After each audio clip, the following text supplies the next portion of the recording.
അപ്പൊ നമ്മള് ശരിക്കും എന്താ നമ്മൾ എടുക്കാൻ ഉദ്ദേശിക്കുന്നത്, എന്തൊക്കെ ഇവിടെ നടക്കണം. ആദ്യം സാഹിബ്യങ്കർ വരുന്നു, ഇതൊക്കെ എന്താ സീനാണ്.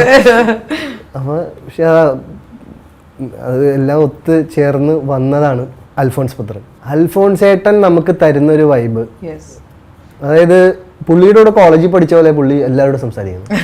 ഒരു കോളേജ് ഫ്രണ്ട് എന്ന് പറഞ്ഞൊരു വൈബിലാണ് പുള്ളി എല്ലാവരോടും. അങ്ങനെ ഒരു ചില്ല ആറ്റിറ്റ്യൂഡുള്ള ഒരു ഡയറക്ടറായി ഇത്രയും വലിയൊരു ഹിറ്റ് സിനിമകൾ കൊടുത്ത ഡയറക്ടർ. അങ്ങനെ ഒരു രീതിയിലും അങ്ങനെ ഒരു സെലിബ്രിറ്റി ആണെന്നുള്ള ഒരു രീതിയിലുള്ള ഒരു ജാടയൊന്നും ഇല്ലാത്ത ഒരു പച്ചയായ ഒരു സിമ്പിൾ മച്ചാൻ എന്ന് പറയുന്ന പോലെ. മനുഷ്യനല്ല, മച്ചാൻ.